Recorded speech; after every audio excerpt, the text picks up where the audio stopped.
Então, gente, é uma parte muito interessante, porque Paulo vai dar um depoimento pessoal dele, né? De uma vivência de espiritualidade que às vezes nos choca, porque a gente, sabendo que Paulo é muito mais adiantado que nós, né? Evoluído, muito mais evoluído que nós, quando ele dá esse depoimento, às vezes isso nos choca, né? Então, ele vai desenvolver um assunto que ele já tocou lá no capítulo 3, onde ele vai falar assim: somos todos nós mais excelentes? De maneira nenhuma, pois já dantes demonstramos que tanto judeus como gregos estão todos debaixo do pecado. Como está escrito, não há um justo, nenhum sequer. Então, ele vai desenvolver essa questão que todos nós estamos debaixo do pecado e nenhum aqui é justo. E eu já vou falando, se você tem ideia que possa ser, você está cego, muito cego. Então, vamos lá. Quem é que quer ler para mim? Senão minha voz vai ficando muito cansativa, né? Então, eu queria que vocês prestassem atenção no texto. Não está difícil de entender o texto, mas presta atenção no sentimento que Paulo está expressando para nós com depoimento. É um depoimento pessoal. Você vai ver que ele usa a primeira pessoa, é pessoal mesmo. Porque bem sabemos que a lei é espiritual. Eu, todavia, sou carnal, vendido à escravidão do pecado. Porque nem mesmo compreendo o meu próprio modo de agir, pois não faço o que prefiro, e sim o que detesto. Ora, se faço o que não quero, consinto com a lei, que é boa. Neste caso, quem faz isto já não sou eu, mas o pecado que habita em mim. Porque eu sei que em mim, isto é, na minha carne, não habita bem nenhum, pois o bem está em mim, pois o querer bem está em mim. Não, porém o efetuá-lo. Porque não faço o bem que prefiro, mas o mal que não quero, esse faço. Romanos capítulo 7, 14 e 19. Lembrando que carne para Paulo são as más tendências, são os impulsos ou pulsões ou instinto, essa parte mais primitiva da mente da gente, tá?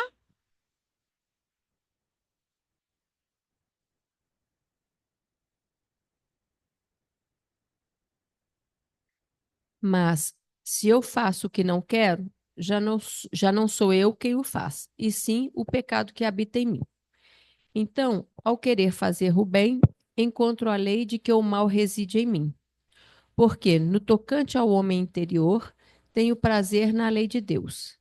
Mas vejo nos meus membros outra lei que, guerreando contra a lei da minha mente, me faz prisioneiro da lei do pecado, que está nos meus membros.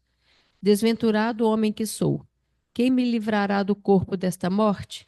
Graças a Deus por Jesus Cristo, nosso Senhor, de maneira que eu, de mim mesmo, com a mente,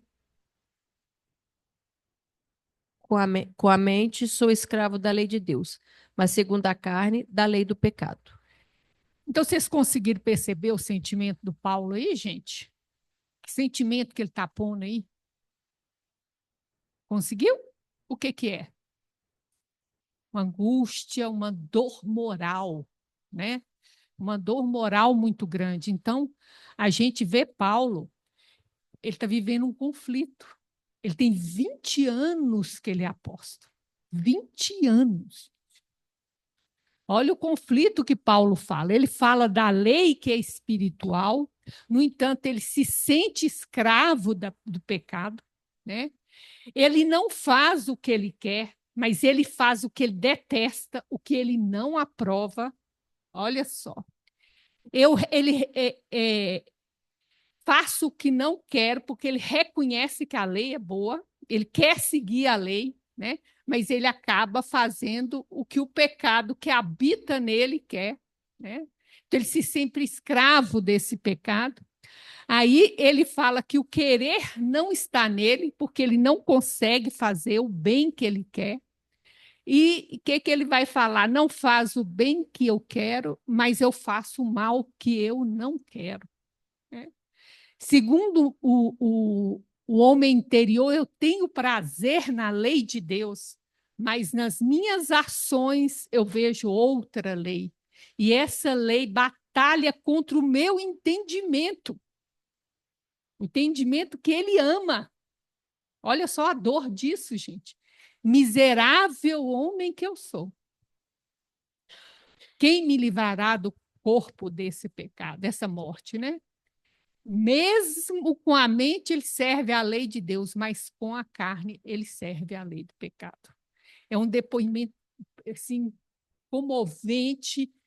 E o que mais me espanta É é a antagônico, né? capacidade nossa de não sentir isso. A maioria de nós acha que dentro da própria mente está uma paz. Você só atormenta todo mundo, mas você está numa paz. Um homem tão iluminado desse, olha o conflito que ele vive, gente. Como que a gente não consegue perceber esse conflito? E aí eu vi duas causas para isso, tá? Duas causas por que a gente não vive o conflito. Lembrando que nós já estudamos conflito aqui e a importância do conflito para que surja consciência.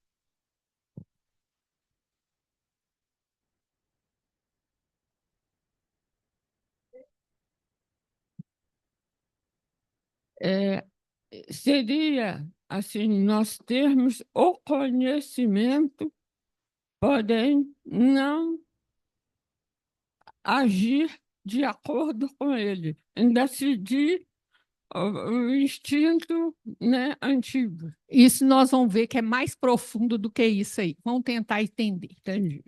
Então, a primeira coisa que me passou pela cabeça é que a gente não entende a lei de Deus.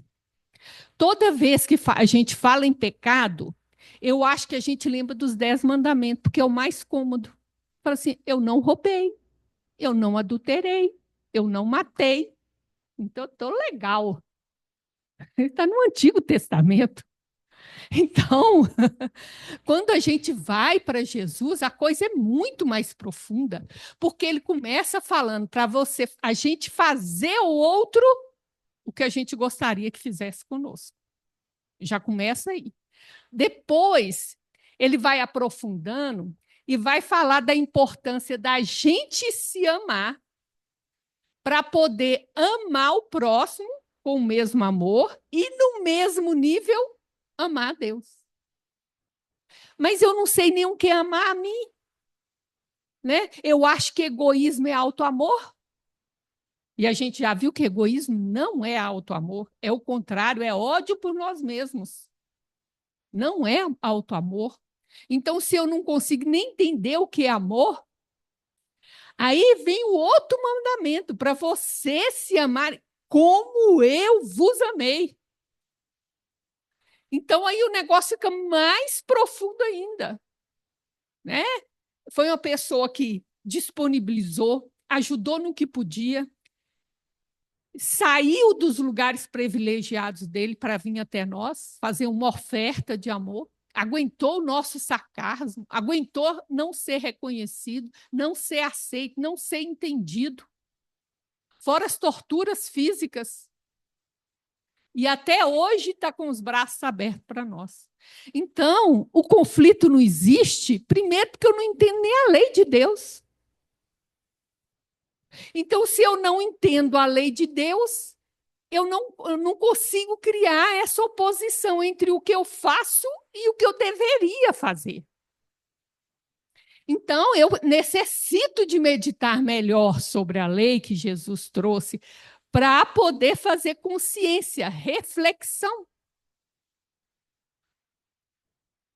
E aí, a gente vê Jesus lá em Mateus falando para nós: não cuideis que vim trazer paz à terra.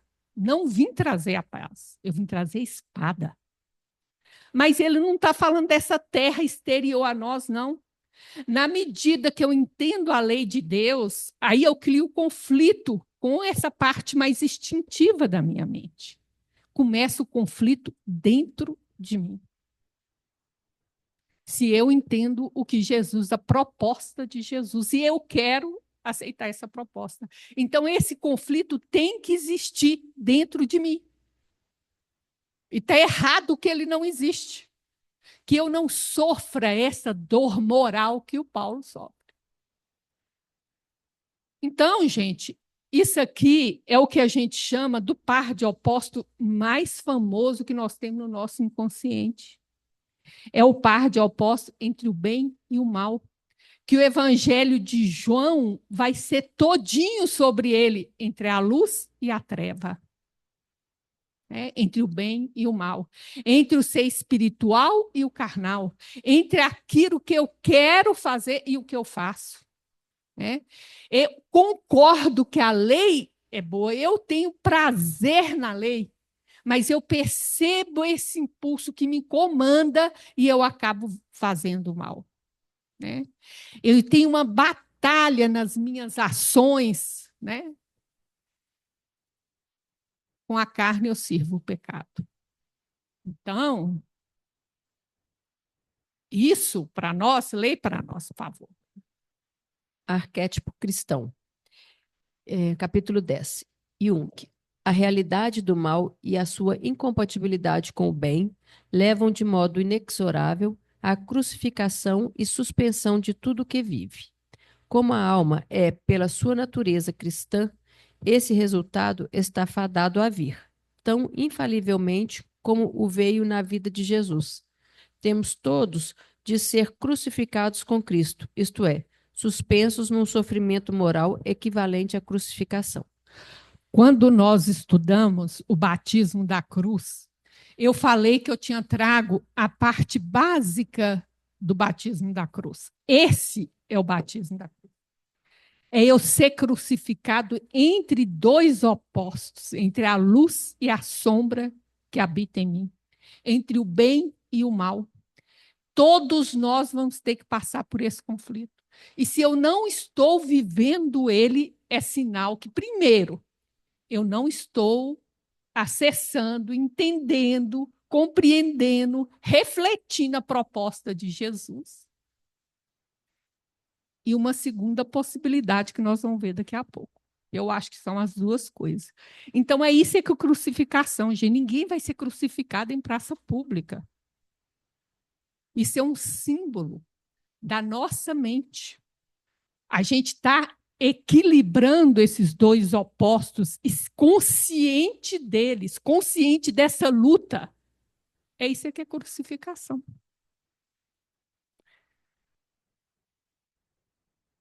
E eis que, alguém aproximando-se, disse-lhe: Bom mestre, que farei para conseguir a vida eterna? E ele disse-lhe: Por que me chamas bom? Não há bom senão um só, que é Deus. Mateus capítulo 19, versículos 16 a 17. Então, contexto. O jovem rico chega para Jesus e faz uma pergunta. Vocês entenderam a pergunta? Entenderam? Tem certeza? Ele está elogiando. Não a parte do elogio, a parte da pergunta. Que bem farei para conseguir vida eterna? Quantos panos de prato eu tenho que bordar? Quantos passes eu tenho que dar? Quantas palestras eu tenho que fazer? É isso que ele está perguntando, gente. Quantas doentes eu tenho que visitar? É isso que ele está perguntando. Quantos leprosos eu tenho que lavar para herdar a vida eterna? Olha bem a pergunta. É essa a pergunta. Agora, a resposta de Jesus é ótima. Porque Jesus respondeu o quê? Ele elogiou Jesus, sim. Bom? Quem é bom aqui? Bom só Deus. Sabe o que ele está falando com ele? Eu não sou bom, você não é bom. Como é que você acha que você pode fazer o bem? Você está querendo comprar o reino do céu fazendo o bem, mas você já sabe que você não pode fazer o bem? Porque você não é bom. É esse o segundo problema nosso. Nós não queremos ver a nossa sombra. A gente acha que a minha natureza humana é capaz de fazer o bem. Não é. Se o próprio Cristo fala isso. O Cristo fala que ele não é bom. Da onde a gente está tirando que a gente é bom? Agora veja bem, gente, nós vamos ver a vida de Jesus, quantas pessoas ele curou, quantas pessoas ele consolou, né? Quanta caridade ele fez, quanto consolo ele deu. Mas quando você ia lá, a primeira coisa que ele falava quando ele curava, sua fé te salvou, não fui eu, não. Eu pude mobilizar essa energia para a sua cura por causa da sua confiança em Deus, da tua confiança em Deus. Ele devolve para nós a responsabilidade da nossa cura. E que eles glorificavam quem? Deus. Não glorificava Jesus, não. Então, o único capaz de fazer o bem, o único bom é Deus. Então, gente, qualquer gesto meu, ele só é bom se for o divino fazendo através de mim. Quando é só o humano fazendo, ele é mau. Ele tem más intenções, porque ele está fundado no egoísmo e no orgulho. Então, eu não tenho conflito porque eu não consigo enxergar essa sombra em mim. Eu acho que eu sou bom. Segunda coisa, eu não entendo a proposta que Jesus tem para mim. Então, eu não tenho conflito. Eu não consigo entender a luz e nem ver a sombra. Como eu vou ter o conflito? E esse conflito que está aqui é o que a Joana chama de encontro com nossa sombra. É doloroso, dói moralmente, porque eu vou ver que eu tenho dificuldade de seguir a lei de Deus. Ô, Vânia, então, assim, a gente tem atos de bondade? Não, aí nós vamos pensar aqui conosco.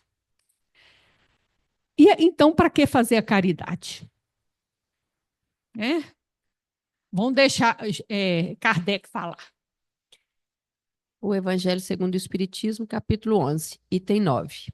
O amor é de essência divina e todos vós, do primeiro ao último, tendes no fundo do coração a centelha desse fogo sagrado. Então, veja bem, gente, o amor é um germezinho, é uma centelha que eu favoreço o desenvolvimento. Eu não crio amor, eu não transformo amor. Eu permito que ele cresça e se manifeste através de mim. Quando eu faço um gesto de bondade, é um gesto de manifestação desse amor. Fora isso, é outra coisa que nós vamos ver aqui agora. Esse germe se desenvolve e cresce com a moralidade e a inteligência, e, embora comprimido a miúde pelo egoísmo, torna-se a fonte das santas e doces virtudes que geram as afeições sinceras e duráveis, e ajudam a criatura a transpor o caminho escarpado e árido da existência humana. Então, eu tenho essa chama dentro de mim, mas para ela aparecer, ora, eu tenho que ter a moralidade. Eu tenho que tentar seguir a lei de Deus. Eu tenho que aderir. Mesmo sentindo a dor que eu não consigo fazer ela como eu gostaria, como eu entendo, mas eu tenho que fazer. Eu tenho que desenvolver a inteligência, que é o discernimento. E é no choque que eu vou adquirindo o discernimento. Mas ele fala uma coisa que é o ouro. O egoísmo, olha aqui, comprime essa semente do amor. Comprime, não deixa ela crescer. Por isso que eu preciso fazer a caridade. É o exercício de quebrar essa compressão para possibilitar do amor aparecer. E é por isso que a caridade salva, gente. É o único jeito de eu combater o egoísmo. Mas eu não estou sendo bom fazendo, eu estou tomando um remédio para me curar. Então, quem é que está sendo beneficiado? Sou eu. E eu ainda acho que eu estou acumulando coisa para exigir da espiritualidade. Entendeu? Então, a caridade é indispensável, porque só ela quebra o egoísmo. E eu, se não quebrar esse egoísmo, esse amor, essa chama divina, esse germe, não vai se desenvolver. Não vai. Porque ele está comprimido pelo egoísmo. Comprimido. Né? E olha o que ele fala mais interessante. Esse amor é a fonte das santas e doces virtudes. As virtudes, gente, são pétalazinhas de uma flor única que chama amor. Quando eu tiver o amor transbordando em mim, eu tenho todas as virtudes. Até lá pode aparecer uma pétalazinha ou outra desse germezinho que foi desabrochando. Entenderam? E só aí que eu sou capaz de ter uma afeição sincera. Até lá a gente vai se relacionando, sabendo que ninguém é flor que se cheire.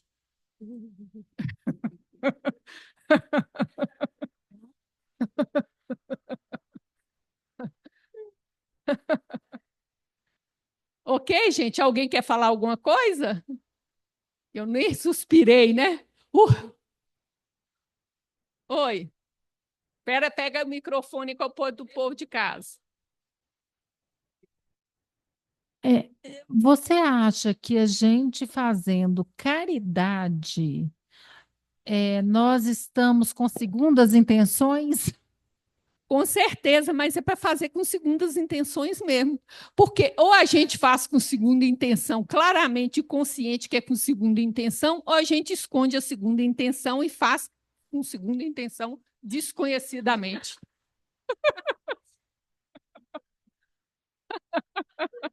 Você pode Eu escolher. acredito no ser humano. Cris, eu acredito no ser humano. Tem uma coisinha Mas assim. olha bem, gente, não tem Vontade. problema, porque se você está fazendo e quebrando o seu egoísmo, você vai desabrochar esse amor. Aí você vai ser capaz de amar. E o amor, sim, esse amor como centelha divino, que não é essa posse que a gente tem entre uns e outros, aí é caridade mesmo. É mais que caridade, é a caridade no sentido mais completo que Kardec vai falar, que é a doação de si mesmo. Acho que no começo pode ser até segunda intenção, depois passa a ser natural e passa a ser prazeroso, e aí vai com amor. Vai lá. O povo de casa, você pode gritar que eles não ouvem. Seria a gente fazer o dever da gente? É o dever. Mas o mais importante, Marcelo, que eu acho, é a gente... Porque o problema nosso é que a gente faz isso e começa a achar que a gente é bom. Não é. Não é. Dever também com amor, né, Vânia? Que Hã? dever pro dever, não já tem que dizer um Mas dever. vai fazer o dever pelo dever e depois o dever vai ajudar a desenvolver o amor. É. Aí nós vamos ver, então, aqui uma mensagem do Emmanuel na luta cristã, tá? O livro é Reconforto, Isso. capítulo 12, na luta cristã. Quem abraça os princípios cristãos se converte em soldado daquele que nos disse: eu não venho trazer a paz, e sim a espada. Se converte em quê? Em soldado. Soldado, gente. Olha o que Emmanuel está falando. Sabe o que é um soldado? É uma pessoa que está pronto para a guerra. Olha bem. Luta, luta. Tem que ter o conflito. Gente, o ego não gosta de conflito. A nossa consciência carnal, essa que a gente forma, que é essa consciência pequenininha, odeia conflito. Ele ignora. Melhor coisa que ele faz. Então, olha o que ele fala. Mas não é o soldado de qualquer pessoa, não. É o soldado de quem? De Deus. Do Cristo. Né? Do Cristo. Mas a gente precisa entender o que é isso. Exatamente. Para dar o discernimento da luz com a sombra, do bem, do mal. Né? Aliás, é para criar o conflito. Porque está tudo ali misturado, a gente não sabe, a gente vai tendo discernimento, por isso vai criando com consciência e vai tendo um conflito. Aí, na hora que você acha que você fez um gesto de caridade maravilhoso, que eu devia pôr no WhatsApp aqui para todo mundo ver, aí você começa a entrar dentro de você e vai ver a sombra por trás daquele gesto. Aí você vai descobrir que você não é bom. Mas tem que fazer. Só que você vai ter a humildade, entendeu, Sandra? É por isso que a humildade só surge em confronto com a sombra. Eu fiz porque era meu dever, mas não tem direito a nada. Aquele cofrinho, joga fora. Tenho raiva daquele cofrinho. Nossa Senhora! Tadinho do porquinho do cofrinho. Nessas palavras, o Senhor se refere claramente às lutas em que nos achamos alistados para o serviço ativo do bem. Então, ele está falando de luta. Ele está falando... Alistado, gente, tu está lá já. Tá? Já está na lista lá. Ou seja, uma vez que você dispôs a seguir Jesus, vai ter luta. E você já está inscrito nessa luta. Não tem jeito. Para um serviço ativo no bem. A menos que você queira ser um discípulo só de letras, né? Não vai ser discípulo. O campo belicoso, porém, permanece na intimidade de nós mesmos. A ação é contra nós, contra as comodidades do eu, contra a cristalização do egoísmo multicelular que nos caracteriza. Secular. Agora, veja bem, ele fala, então, que esse campo belicoso está dentro de nós, igual Paulo descreveu o conflito. Isso tem que estar acontecendo dentro de nós. A ação é contra as comodidades do ego. O ego detesta o desprazer. Isso faz ele pular e tentar arranjar solução. Não é assim, gente? Conflito, então, ele não gosta, ele gosta de ter certeza, certeza de tudo. Quanto mais certeza você tiver das coisas, mais você está no ego. Então, aí ele vai falar com nós, ó, cristalização do egoísmo. O que é isso?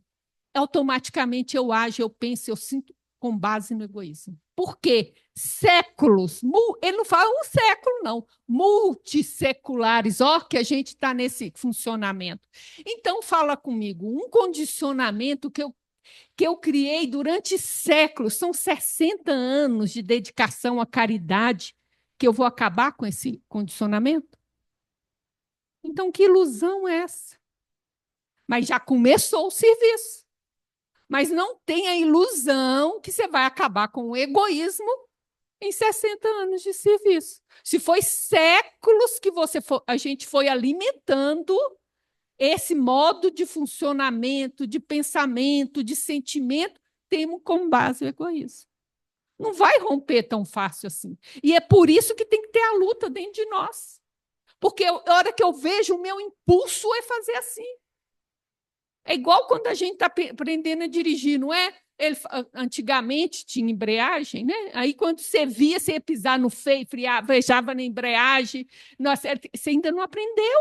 Tem que recondicionar, né? No automático, até ficar no automático, aí você vai agir no amor. Mas, por enquanto, não é tão rápido assim.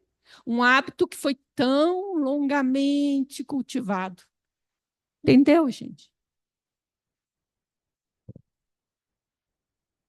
O plano de combate jaz estruturado no Evangelho renovador, cujas indicações deveremos realmente viver se aspiramos ao triunfo.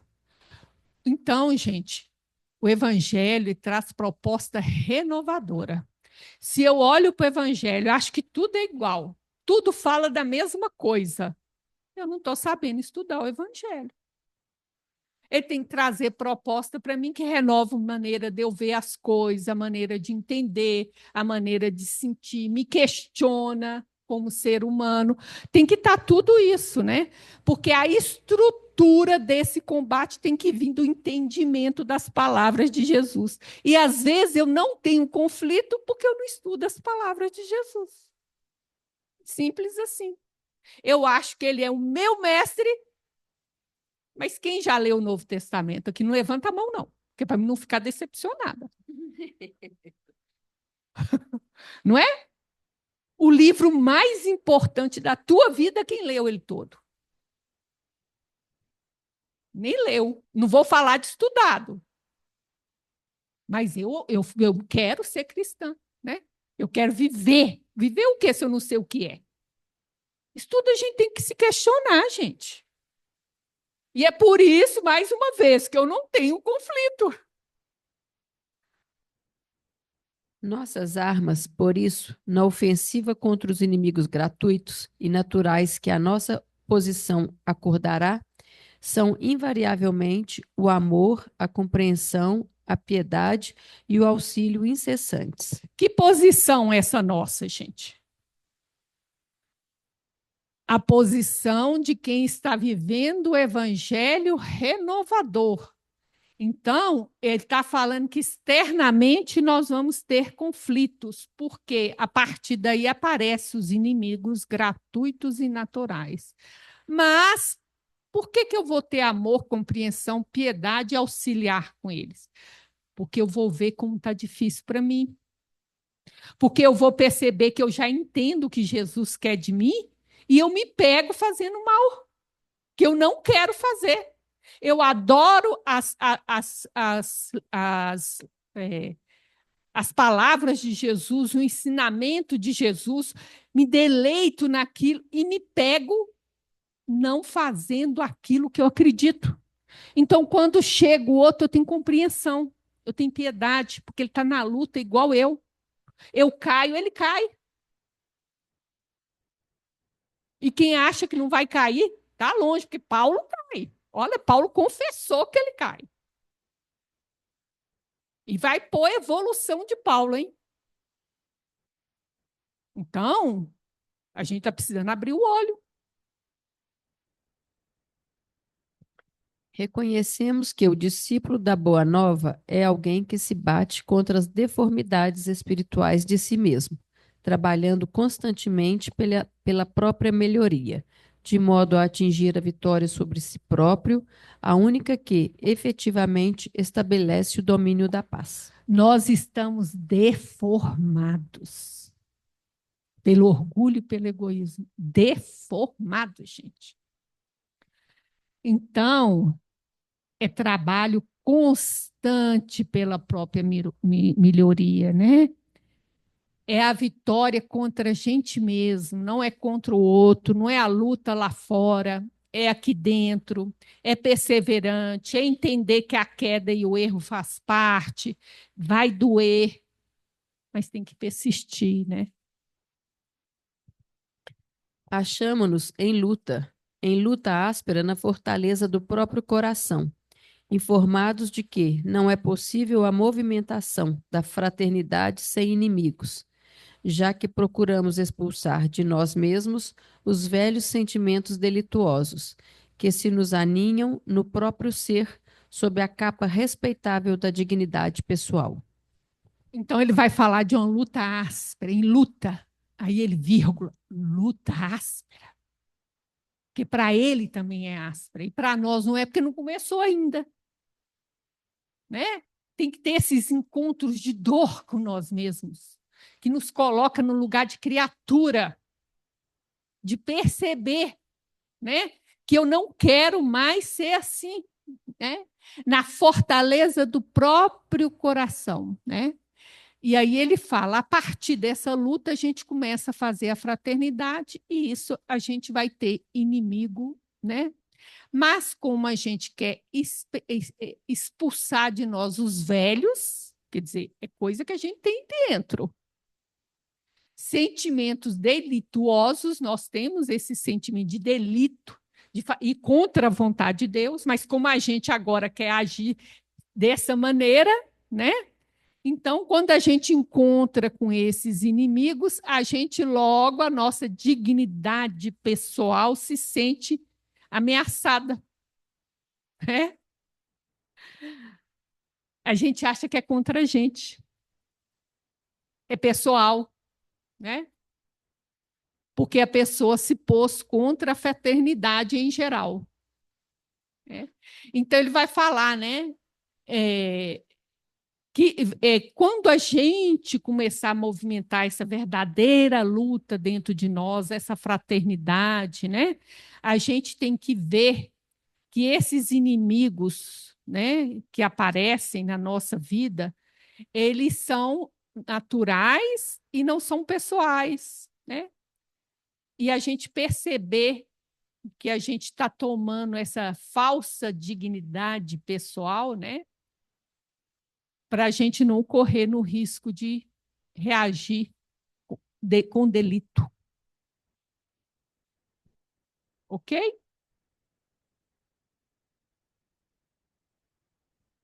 E notificados de que o próprio Jesus, por amar-nos e servir-nos, não conseguiu escapar ao extremo sacrifício.